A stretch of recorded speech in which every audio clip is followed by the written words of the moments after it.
YouTube channel. My name is Terry and I will be your host for today's podcast. Today we are going to, first off, I'm going to address right away, I cleaned my office and the background might look a little different. My kids and I were in here tidying and we moved the camera. And now I've been playing with it for about a half an hour and I can't seem to get it straight. So apologies in advance for if there's any issues with continuity. Because I know for me that stuff drives me bananas.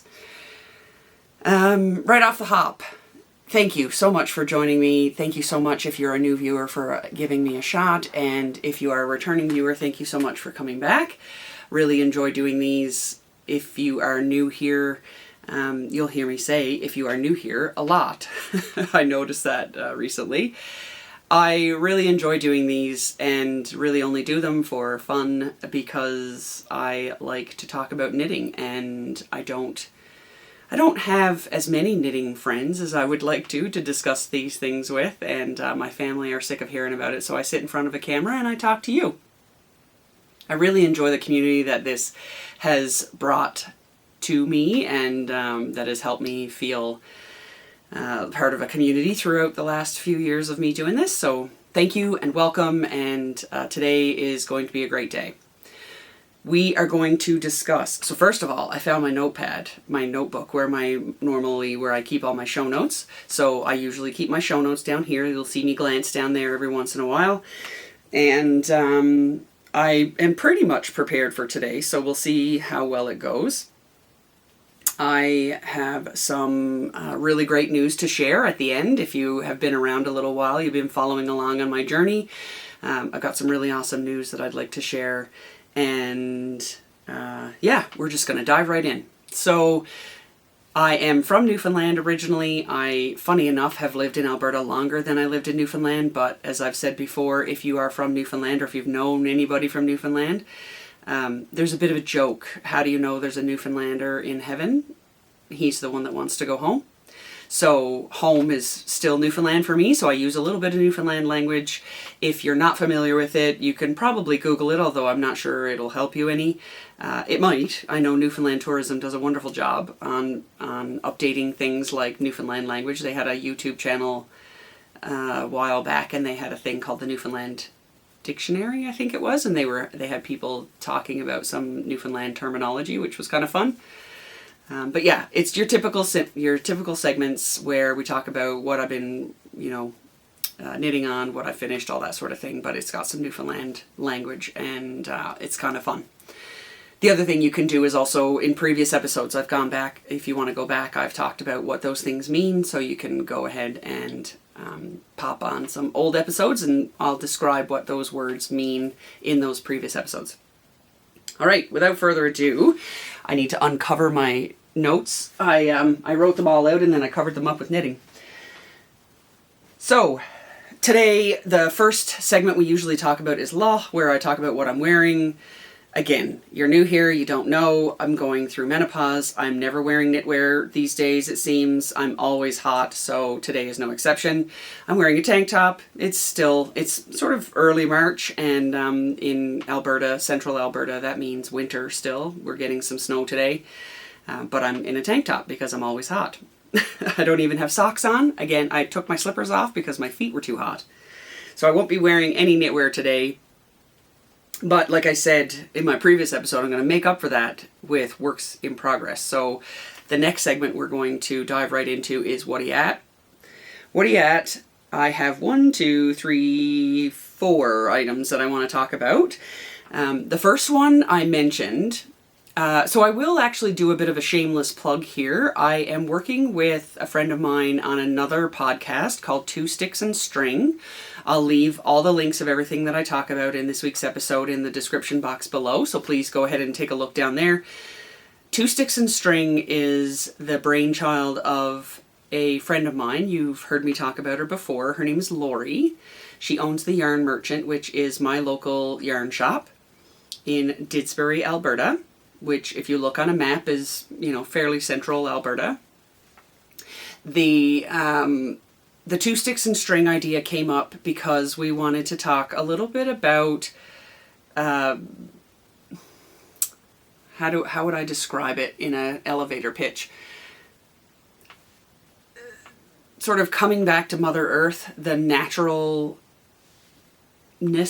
of the craft of yarn fiber or fiber arts and the things that we do as fiber artists. So if you want to have a look at sort of see what that is going to look like I said, I'll put a link below. We have an introduction video and a week 1, episode 1.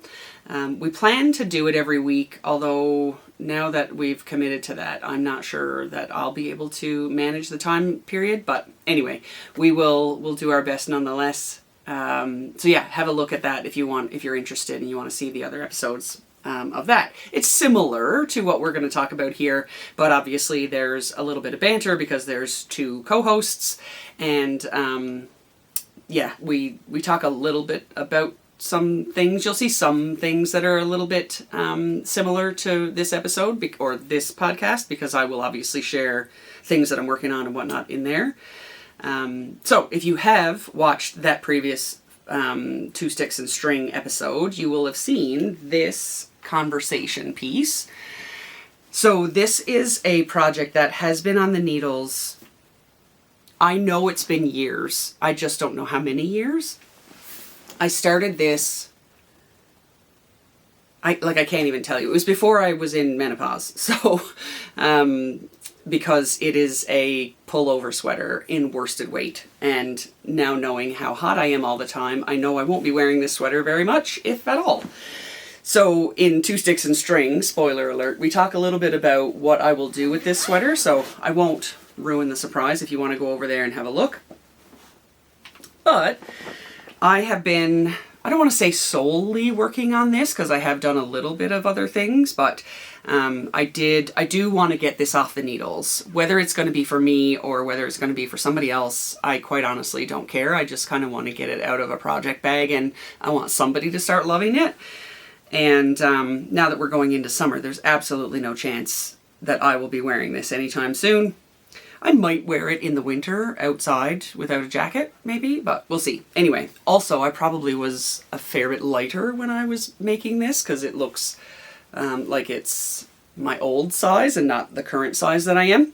So this is the Fern and Feather by Jennifer Steingass. It is a colorwork design. It's a paid-for pattern on Ravelry.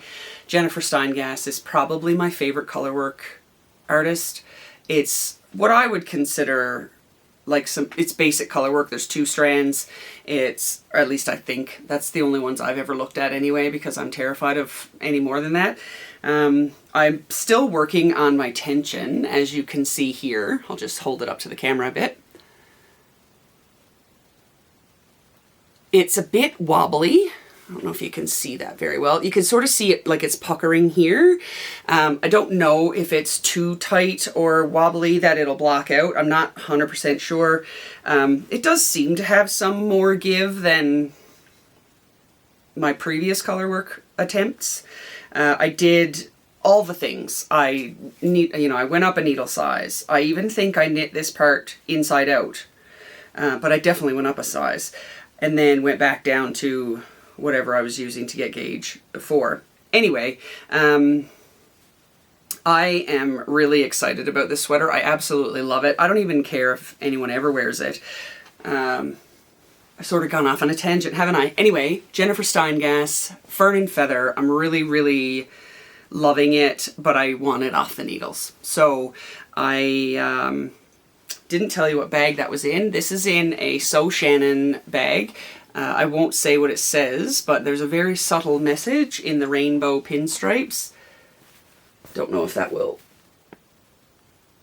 There we go. So if you decide that you want to read that, I, again, won't say that out loud. I love Shannon. I love her as a bag maker, and I love her as a person. She's an absolutely wonderful person. So hi, Shannon. How are you? Let's see. Oh, and the yarn is worsted weight. Like I said, it's from Polka Dot Creek. It's 100% superwash merino, and 100 grams, 218 yards of a 4-ply. This is in the color moss. Always, green never shows up very well, so I'll do my best. But this is the colorway moss.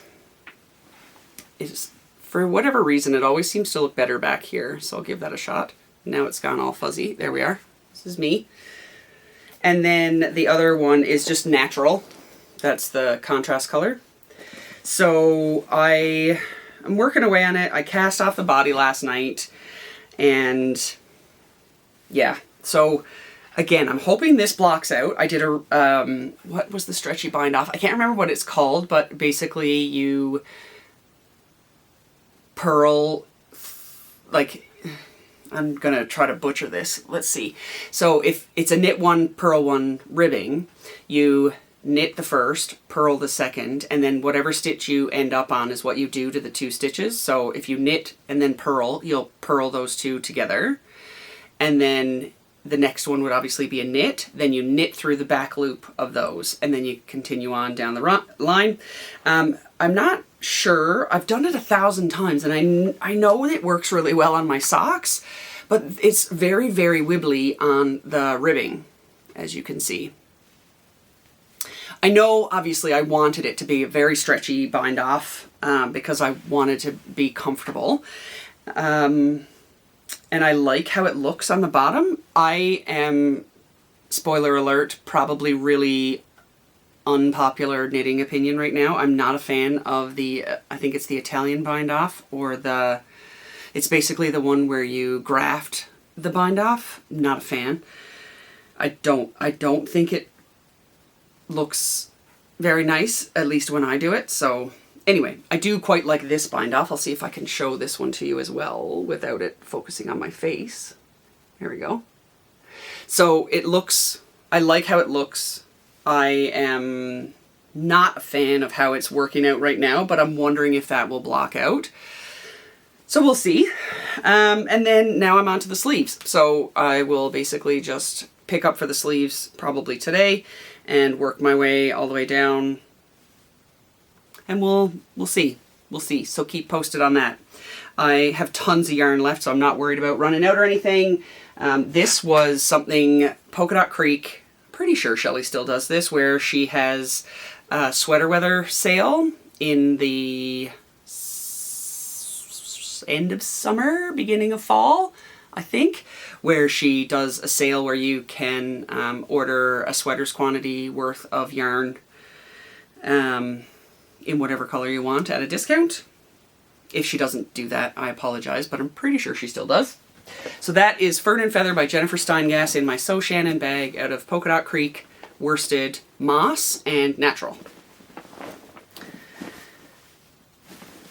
All right, what's next? Okay, so this is still, I wasn't sure where to put this, if it was going to be in the What Are You At section or in the Yes Buy section, because it's sort of finished, but not really. You'll see what I mean in a second. This is, I don't know if you can see the elephant in the room, this guy right here. On my last video, if you haven't watched, I did an unboxing of my Bear Valley sock machine from Sound Yarn and Fiber, and I told you then, sorry, I gotta put my hair up because I'm about to melt.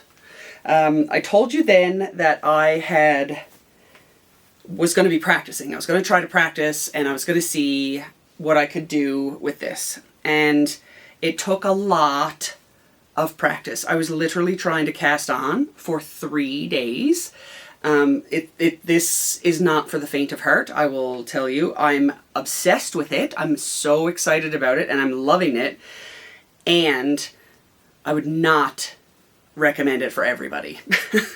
Okay, so we have a sock tube. So I'm going to show you the sock tube. It's inside out because it was I've got a lot to learn on how to get the weights in and how to get them out and all that sort of thing. So this is basically just a practice sock tube. There's all my waste yarn. There we go. So this is a practice sock tube. It's with some leftovers that I had from some sock sets from Polka Dot Creek. This one I'm pretty sure is mistletoe. Again, it's inside out, so apologies, but you'll see the pearl side. And then this one is a Christmas sock set. and I cannot remember the name of it, but it's absolutely adorable. I already have a pair of socks with this, but as you can see, I have a full pair of socks plus this much left over. I can definitely get another pair of socks out of this for myself or someone with a similar foot size. And then same with this, like I could get a pair of shorties out of this easy. Anyway, so we have a sock tube, people. We have a sock tube. It's not a sock yet, or a pair of socks. There's a bunch of waste yarn on it. There's so many things I need to learn and do and practice.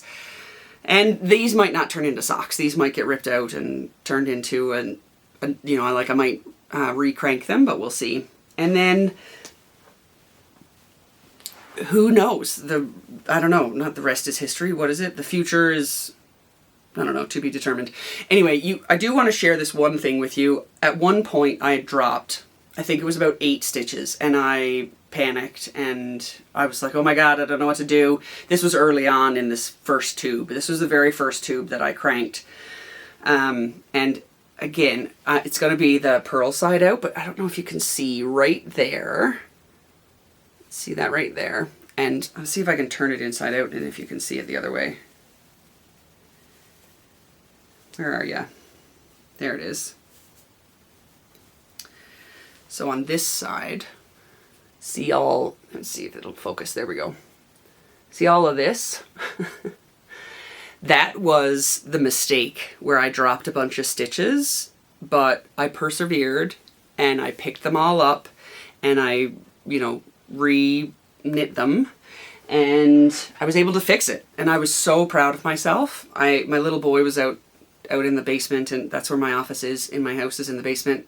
So I called him in. I said, buddy, come here, you got to see this. Because he had seen it when it was a ratty mess and it had fallen all apart. And he was like, Mom, and he gave me a high five and he said, I'm so proud of you. You worked away at it until you fixed it. We talked, we had a lovely conversation about perseverance, and if you've been here a while, you know that that's probably, I need to get that tattooed somewhere because that's kind of my motto. I don't give up on almost anything. So that was that. Had a wonderful time practicing, and I'm really excited to actually get some product out of it. So I've got so much sock yarn, so much. I don't think you can see it, but right there underneath here, it's a whole shelf filled with sock yarn, and that's just commercial, I believe. There might be some hand-dyed in there, and then there's a whole bag of sock yarn over there. So I do have a fair bit of sock yarn to work through. Now with a loom and a circular sock machine, I'm going to whiz through all that. Everybody and their dog is going to get something made out of sock yarn. The sock tube, the Fern and Feather. Okay, and this sock tube is not living in anything. It's literally just sitting on my sewing desk, which is right there. And I was attempting to clean this up right now, and I don't know that that's going to work. I was going to try to untangle all of this, but it doesn't look promising. So, next item on the docket to discuss is the rag rug. So, I'm going to pick away at this while I chat with you. Again, if you've watched previous episodes, you'll have seen that I purchased an Ashford rigid heddle loom, secondhand from an artist in British Columbia, and it came, and I am also obsessed with it. I am so excited to work away on it. I've made one project so far that I shared on my last episode. It was a scarf, literally just a practice item. I really want to make, and I don't know why, don't ask me why, I wouldn't be able to tell you, but I really want to make a rag rug.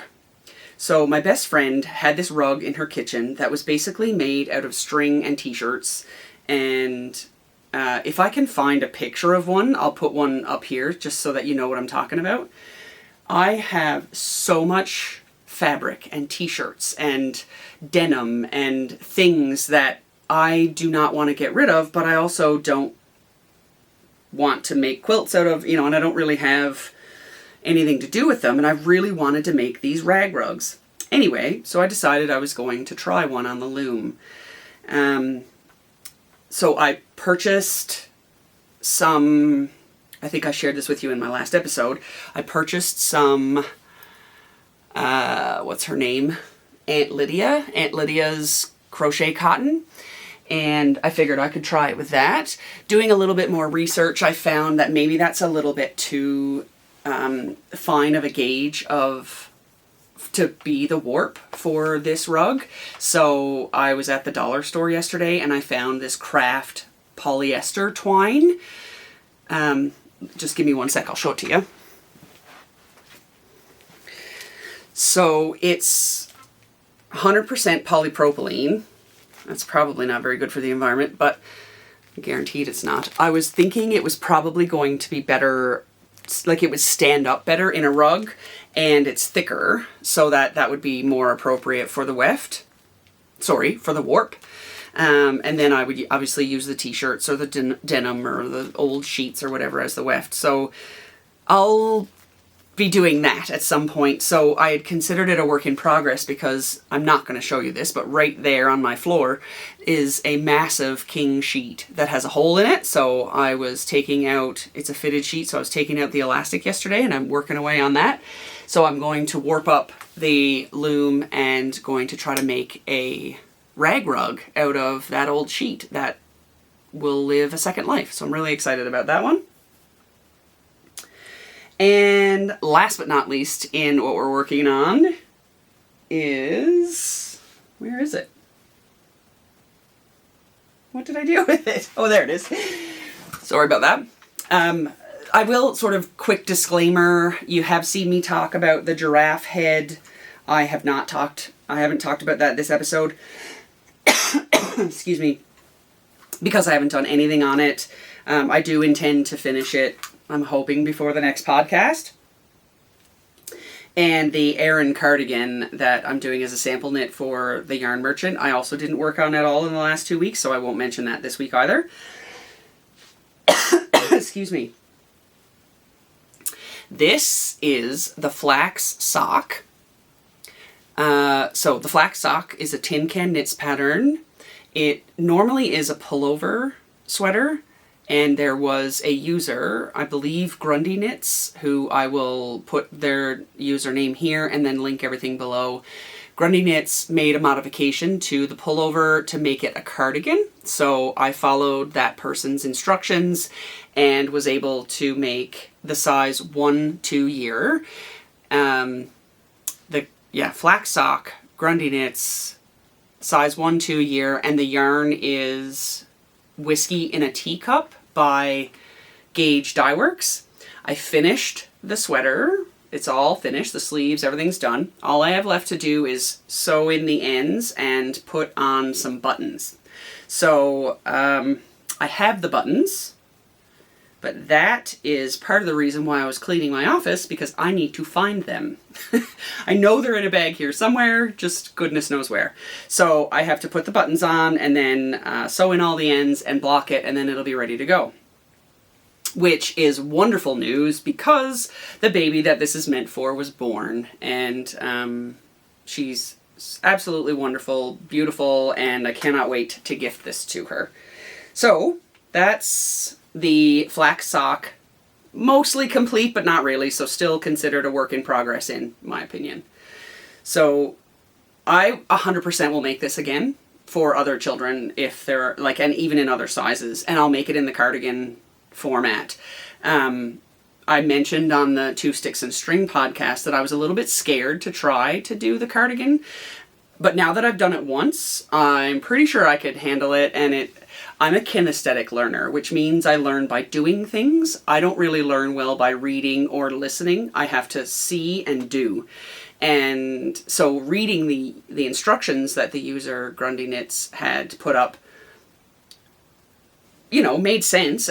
Just like reading a knitting pattern would, it made sense. But I couldn't visualize what it was that they were trying to do until I started to knit it. So I definitely will knit it again, knowing how simple it was to modify into a cardigan, and I'll probably do that with other sweaters. Like, you've heard me talk before, I just can't do pullovers anymore, so maybe I will just make, say, like the Jennifer Steingass patterns that I absolutely love into cardigans. Who knows? The future only knows, or something like that. So that's the sweater. It's living in a Creek Gardens craft bag that was made by Creek Gardens Crafts a few years ago as a anniversary party type thing for Willow and Wool, which was a yarn shop in Airdrie that is no longer open. But that's that. Really, really pumped about that one. Another sort of like almost finished, but not totally. And that brings us to Yes By. Yes By is where we talk about what I did actually finish. So that's why I kind of left the Flax Sock to near the end of What Are You At, because we'll sort of segue right into Yes By, which is the only thing that I actually finished over this last 2 weeks, which is this dishcloth. I'd been asked by Lori of the Yarn Merchant to knit a dishcloth out of, if you have been here before, the sock class that Lori was teaching. She had asked me to knit a couple of samples, so I knit a sample sock, and then we were showing the difference in gauge with a different size, etc., etc. You can go back in the previous episodes and I'll talk a bit more about that. But we didn't need the sock any longer. I wasn't going to finish it because there wasn't going to be enough yarn to finish it. It wasn't going to be something I was going to wear anyway because it was going to be massive. So she said, just unravel it and make a dishcloth. So that's what I did. Simple, simple. This is Grandma's Favorite Dishcloth, I think is the name of the pattern. Don't know who it's by, but I will put that down below. And I don't even know if I'm actually following Grandma's Favorite Dishcloth pattern anymore because I sort of do it in my head. But that's the only thing that I was able to finish in this last 2 weeks. That brings us to twacking. Twacking is where I talk about what we purchased. So we talked about this guy, the circular sock machine. I need to come up with a name. This sock machine needs a name, as does my loom. I think they're both women. I think they're both female. So what are we going to call her? Them, her and her. Anyway, I digress. Twacking is where we talk about things that I purchased. I bought some yarn from the Yarn Merchant. The Yarn Merchant got a couple of oopsie skeins from their dyer, that gathering yarn. And there's an undyed spot in this one, for example, from the dye pot. And so, this one here, I bought some waste yarn because I do need waste yarn to put in between two sock tubes. If I'm going to be making sock tubes, I want to make sure that I've got waste yarn in between so that I don't have to use up, anyway, waste yarn necessary. And this felt like it was going to go through the machine fairly well, so I figured I'd grab a couple of skeins of that. So that's what I did. And that was all I purchased. Did I show you the silk? I didn't show you the silk from last time, I don't think. Did I? If I did, I apologize, but I think I might have shown you this. This is the gold silk that we're going to do the silk along with, in which I'll talk about in a second, but this was something that I purchased. I'm pretty sure I showed this to you last time. But that is the gold, 50% mulberry silk, 30% extra fine merino, 20% super fine merino. So that is, and that's living in my pink hazel roll top knitting bag. So that's twacking. Now we talk about now to once. Now to once is where I talk about things that I'm going to do in the future. I'm going to do those now to once. The Fern and Feather, we've talked about that already. I'm going to finish those sleeves. I probably want to get that off the needles relatively quickly, so I'm going to focus on that. The giraffe head, I know I've only got the ossicones and the ears left to do, so I need to get that done. The Aran cardigan, the sample Aran cardigan that I've shown you in previous episodes, made with King Cole Firefly. Again, if you're interested, go back and have a look at previous episodes where I talk about it. It will be coming up in future episodes as well, so that will be there. I will be, if all goes well, cranking out sock tubes like nobody's business on this machine right here. She's purple. That'll, if you have any ideas of what her name should be, it's Nebula is the name of the color, Nebula. Nelly. Nebula Nelly. Anyway, if you have any ideas for names, pop them down below. I would love to hear. Yeah, so sock tubes. I'm super pumped to practice and get used to. I don't want to use like my nice yarn yet. Like I want to practice and sort of get familiar with how it works and picking up drop stitches and making mistakes and all that sort of thing. So I will continue to practice probably before I start to crank out actual socks. We'll see. And the silk along. So I mentioned that just a second ago when I showed you the Vera silk. The silk along is something that my knitting guild in Didsbury is planning to start on April 1st. So we're going to cast on. Basically, the only rule is that we have to knit with something made with silk. And it casts on April 1st. So we're going to do that. I haven't decided what I'm going to make. I have talked about, and if you've been here before, you've seen, I have talked about a ranunculus. I do want to make a ranunculus at some point. Maybe this is the time. We'll see. I bought enough yarn to make sure that I could. But if I don't, I might. The Bon Aries tee is another one of my absolute favorites to wear because I can actually wear it because it's very open. Yeah. Anyway, we'll have some thought put into that before April 1st comes around. Jigs and Reels, the next segment, is where I talk about things that I'm watching, reading, listening to, sort of all of the other things that I do in my life. I, as always, will link my Goodreads, which is in the description box below. I always keep that. I'm not as good as keeping it up to date on a consistent basis. It's a consistent basis, but it's not always real time. Like I don't do it immediately after finishing a book. Most of the time I'm fairly close to doing it, like the day of or the next day, but just know that sometimes you'll see that I've finished a book and it was 3 days ago and I didn't, anyway. So my Goodreads will be noted down below. The things that I've been reading a lot lately are kind of all over the place. So I just finished reading, Pride and Prejudice, and I'm now reading a book called How to Kill a Witch. And I'm also reading Margaret Atwood's, a memoir of sorts. And, I'm the type that I've always got 3 or 4 books on the go. So have a look and see over my Goodreads to see if there's anything that might interest you. Follow me if you want to over there. Yeah, nothing really different in the music world that I'm listening to. I'm, my old standards, John Prine, Dave Matthews Band, Nathaniel Rateliff. Who else do I listen to? Billy Joel. I'm an old soul, I suppose. And then the other thing I wanted to mention was the podcasts and things that I watch. I think I mentioned this before. Rewilding Jude is my absolute favorite. He posts on every Sunday, and it's basically his journey in his DIY journey and his redoing of his place in Scotland. So absolutely love that. Blackthorn Cottage is another favorite where Anna talks about her floristry and gardening. And then Kate from The Last Homely House. Those are my top 3, I think. Absolutely love those 3. There's many others, obviously, like The Grocery Girls and Needles at the Ready. And, I could list many, many, many of them down there. But those are my top 3 that I look forward to.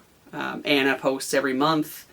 Kate, I believe, posts every month-ish, and then Jude posts every week. Oh, the other one that I really enjoy is the one from Newfoundland, the Scote Outdoors, Skote. So if you're looking for another sort of DIY, somebody redoing something, starting from scratch, living off the land, that sort of thing, the Scote Outdoors channel is another really good one. And it's from Newfoundland, which obviously is very close, near and dear to my heart. Last, before we finish up for the day, is Best Kind. Best Kind is where I talk about things that lift me up. I sort of touched on it early on in the episode where I had some really great news to share. I got recent results from a CT scan, and I currently have no evidence of disease when it comes to cancer. So we're very cautiously having a small little clap over here because the oncology team that I work with is very cautious about preemptive celebration. Obviously, really great news. I'm very happy and glad that I am considered no evidence of disease at the moment. There were some other things that were not so great on the CT scan, which I'll leave out because that's not positive and we're not going to give that any attention. But I do have, as always, I still have stuff that I have to deal with. So I saw my family doctor yesterday. I see the oncology team tomorrow. So we'll figure out what the rest of the plan is going to be for me and my health and well-being. And symptom management, I guess, is where we're at this point. And the other thing that I wanted to mention, other than the CT scan, obviously the CT scan and no evidence of disease is a really big win for me, and I'm very, very excited about that. To say this second point that I'm really proud of doesn't take a back seat, so to speak, but I cleaned my office. I mentioned that earlier when I talked about how my camera's probably all off-center and off-kilter. My kids and I were down here last weekend, and the kids were playing and watching YouTube and doing yoga when there was a spot on the floor to do yoga on. And I tidied and tidied and tidied. And to be honest, if you looked around, you might not see a difference. But I do. So I can see the difference. I can feel the difference. I don't have as much anxiety about being in here. This always was and should be my sort of safe space, my haven, where I come to calm myself if my nervous system needs a bit of a reset. And it wasn't feeling like that for the longest time because it became a place to throw things, and it reminded me of work, which I haven't been at work since September of 2023. So I always felt guilty being in this room. Anyway, there's all kinds of psychology around it. I'm sure we could sit here and psychoanalyze my brain all day, but I'm not going to do that. Anyway, the door got shut, stuff got chucked in here. It just became a bit of a nightmare. And and I tidied up a fair bit. There's still more to do. There still is lots more to do. And, I've got my little exercise thing over there to help me with my strength and endurance, because we all know I'm not great at that. I've got my sewing sort of section over here, my loom and weaving sections over there. My desk is right behind you, so I don't sit at my desk, quite honestly, very often, because I don't work. Other than this is probably the best thing that I would say that I do that resembles work. And then sort of all this back wall is all knitting, yarn related stuff. So so it's getting back to normal. It's starting to feel calm again, and I'm starting to feel a little bit better about it, and I don't feel so chaotic. And I also feel a little bit more productive. Like, I don't get a lot done in a day just because of the nature of my symptoms. And so when I'm able to sort of tick one thing off the list, it feels really great to be able to do those things. So now that this is relatively clean, I can sort of get back to doing the things that I really enjoy, as opposed to avoiding it or not looking at it or, having to think about cleaning it. So that feels really great. I think that's all that I'm going to talk about in this week's episode. If you haven't already, please go ahead, subscribe, click the bell so you get notifications. As I say in the past, just do the YouTube thing so that the algorithm knows that I'm cool. And if you are so inclined, please, share it along, send it along to some friends if you think that they might be interested. Go have a look at Two Sticks and String, see if that's something a little more up your alley. Comment down below if there's anything, if you have any ideas for a name for Lady Nebula here and my 4-foot, 48-inch Ashford rigid heddle loom, which maybe one day I'll take a photo and send and post it in here, because she's a beast. She's very, very large. So that's it for now. Until next time, stay where you're to, till I comes where you're at. Bye!